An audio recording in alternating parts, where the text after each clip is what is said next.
one more time, can you give me your name and what your position is? Sure. My name is Reed Gibson Harris. I'm the American Red Cross Europe Division Director.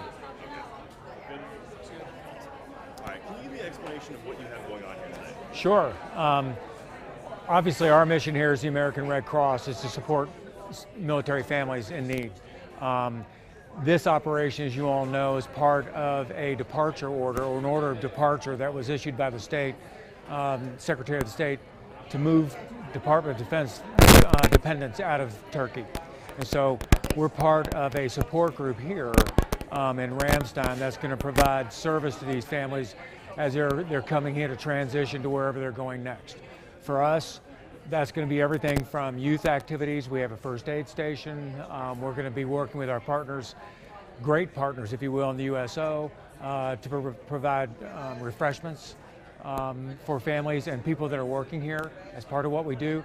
We're also going to set up emergency case management where families can set up what we call INR, or information referrals cases, so we can follow them all the way home. And so when they land wherever they're going, there's another person like me in the American Red Cross who's going to be waiting for them to greet them into their community and help them reintegrate. We also are setting up our Safe and Well website so that there's people at home who care about them, want to know where they are, how they're doing. And it's a way for those people who are going to register and say, Reed Harris, I'm here, family, I'm on the way home.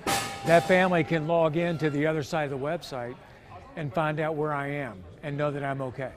So we have some great opportunities here to take care of these families.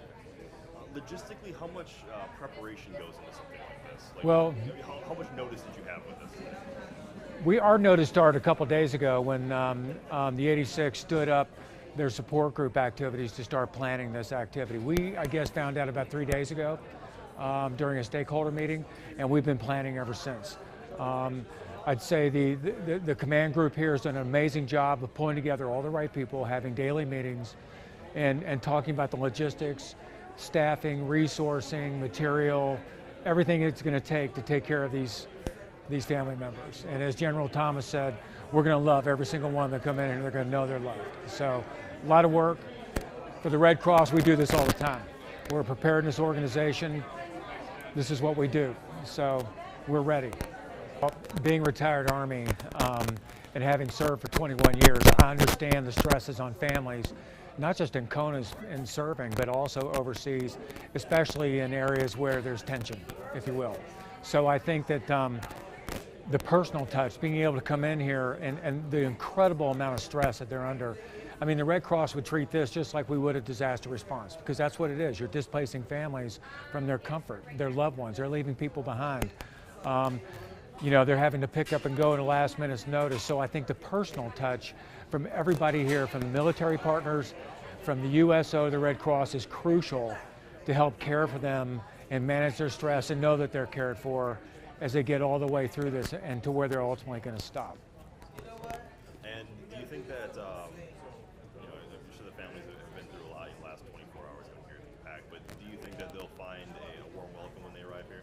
Absolutely. I mean, you just look around this room, you know, there's no organizational ego at play here. It's all about taking care of those folks when they get here and making sure they know that it's okay. You know, and that's part of what we do in the Red Cross. Everywhere we go in these type of situations, our message is it's going to be okay, because where you are is where we're going to be, which is where all these partners are going to be too. So, yeah, so this is real important to them.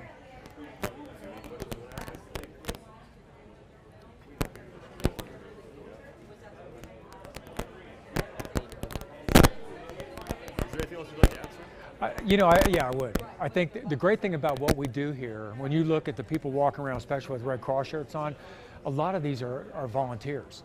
So I think you talk about the personal touch. These volunteers are family members, their neighbors, their families, their friends, their service members who are giving of their time, who truly understand the pressure of what these other families are going, because one, they've either been through it or they're going to experience it themselves. And so I think that even adds another layer of personal touch and compassion and understanding. And we couldn't do this with our volunteers. And I just want to have a big shout out to everybody that's involved with the American Red Cross Europe as a volunteer, because we could not do this without their support. It's amazing.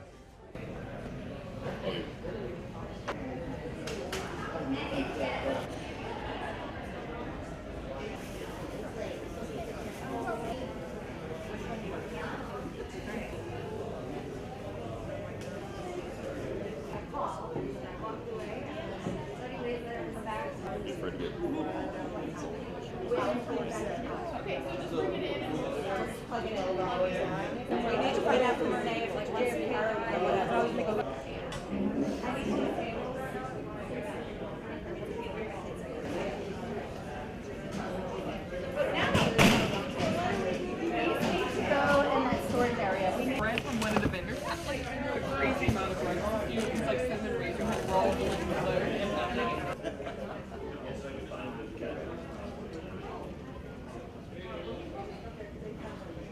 So we will be serving. Okay. They're not. These two are different and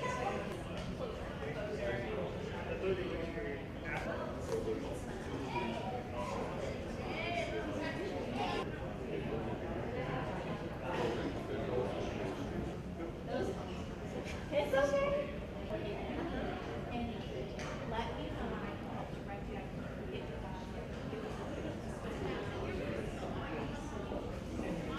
If it were a smaller car, like I can. Yeah, that'd be great, huh, sweetie? Do you? Yeah? Yeah, there's that. Okay, kisses. Oh, fun. Yeah. Great. Yeah, little CD. I'm going to stick this one down there so we don't lose that. Isn't that so fun? Yeah, let's see. You want to see what else is Your stuff is yeah. Oh, look.